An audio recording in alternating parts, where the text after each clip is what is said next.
I'm John Moulton. I'm an ageing but active investor in green things and not so green things. Motivations are actually two, really. One is the good old-fashioned one of making some money, which I've always enjoyed and intend to continue doing. The other is that you can do some good, and it's nice to be able to do some good whilst making money. I've been involved in things in forestry, in alternative energy, reclamation. I've been involved in some quite odd things involving the reuse of materials. Very wide diversity of things over the years. I've been investing through Guernsey vehicles one way or another since 1985. It's worked pretty well. The rules tend to be pretty sensible. Regulation has tended to be very sensible. And things have been allowed to develop when they needed to develop. It's a good place to invest in. Yes, most of them, one way or another. They're pretty good. Their level of expertise is high. They're eminently usable and a lot easier than trotting off to London.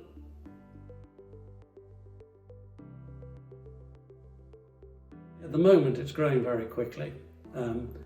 It's become very fashionable, politically correct, and rewarding to invest in sustainable and green activities.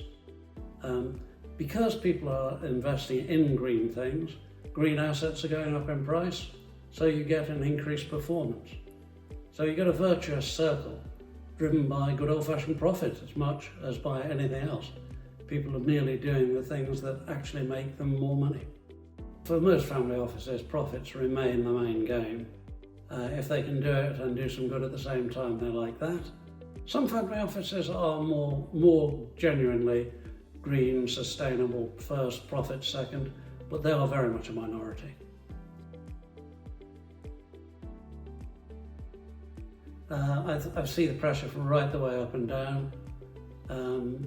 Older people are just as likely to be interested in the environment, in some cases more so. They have more time to do it, they're more experienced of the adverse effects of a poorly run environment. So no, I don't think there's a particular age issue.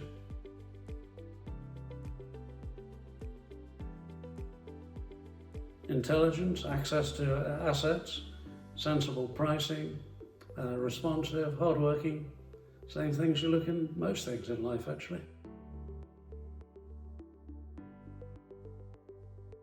Well, there is clearly a connection because of the rise in value of the green and alternative investments. Not many offices really divide their activities. They may have an allocation towards greener stuff, but it's not a clear distinction in most of the offices I know.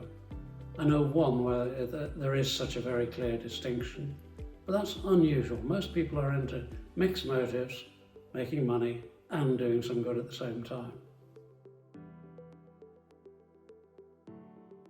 Things are changing quite quickly. The adoption of zero carbon targets by governments has sped things up really rapidly. So we're seeing new activities. A year or two back, nobody was talking about using forests as a way of taking CO2 out of the atmosphere. Now that's suddenly become very hot. People are trying to buy land to plant forests in. They're setting up tree nurseries. They're finding species that actually hold more CO2 and last longer. Really quite dramatic, different changes. You've seen the growth in the cost effectiveness of alternative energy. So wind farms, which were really very expensive offshore, have now suddenly become within reach as an affordable way of doing things.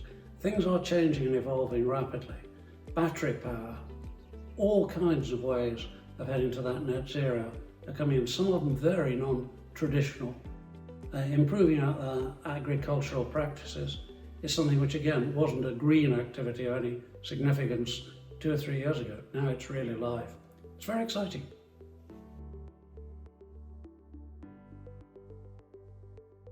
Absolutely, there will be a point at which there will not be a return on investment, and that'll probably be because there'll be too much government intervention making there'll be too much of any particular kind.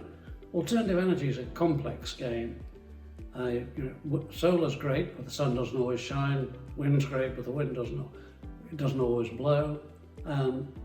You really got to have it mixed with other forms of energy, and it's quite easy to end up in the portion of the supply chain where there's too much capacity, at which point you will not make a return.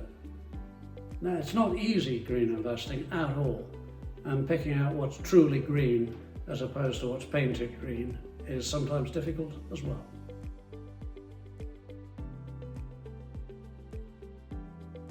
Many of them are coming to you with ideas, mostly, as is normal, those ideas are not much good, but some of them are, and we do a few of them.